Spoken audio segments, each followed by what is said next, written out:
돈을 빌려줬는데 약속한 날짜가 훨씬 지났는데도 아무 연락이 없어요. 이런 상황 아마 한 번쯤은 겪어보셨을 겁니다.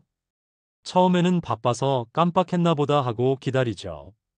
그런데 며칠이 지나고 몇 달이 지나도 그쪽에서는 아무 말이 없습니다. 그래서 조심스레 연락을 해보면 돌아오는 말, 아, 깜빡했네. 이 말 들으면 정말 허탈하고 어이없습니다.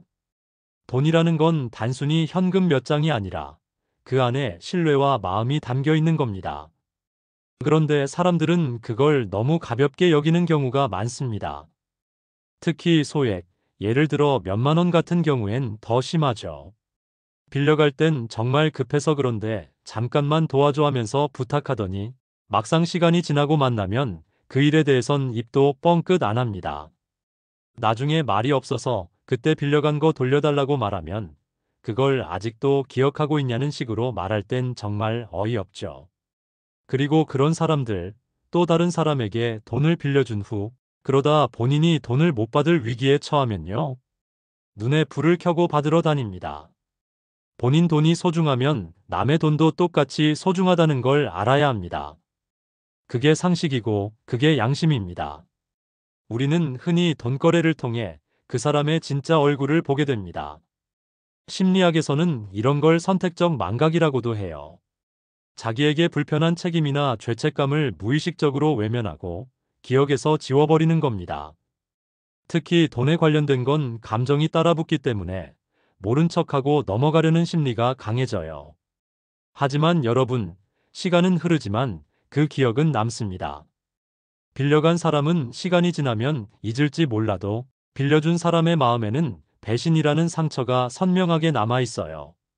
그 상처는요, 금전 그 자체보다 믿었던 사람에게 당했다는 아픔이 더 큽니다. 그리고 그런 응어리를 혼자 끌어안고 사는 분들 정말 많습니다. 말도 못하고 잊으려 해도 잊히지 않는 그 감정.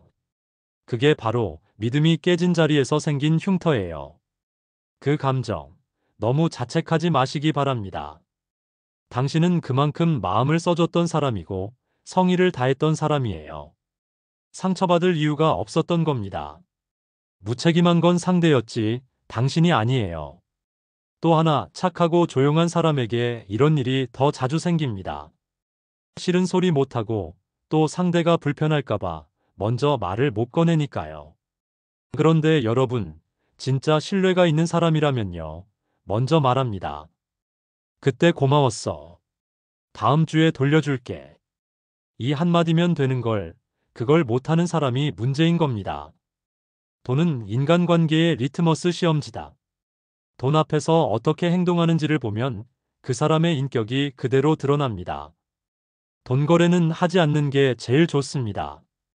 그러나 피치 못하게 어쩔 수 없는 상황일 때는 돈을 빌려줄 땐 못 받을 수도 있다는 각오로 빌려주고 그걸 지키지 않는 사람과는 관계를 다시 정리하는 겁니다.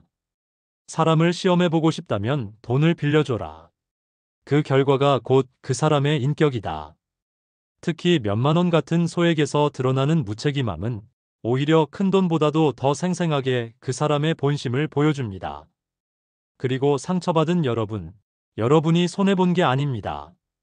인생에서 꼭 걸러야 할 사람을 작은 돈으로 미리 알아본 거니까요. 지금은 마음이 무겁더라도 그 무게는 여러분을 더 단단하게 만들 겁니다.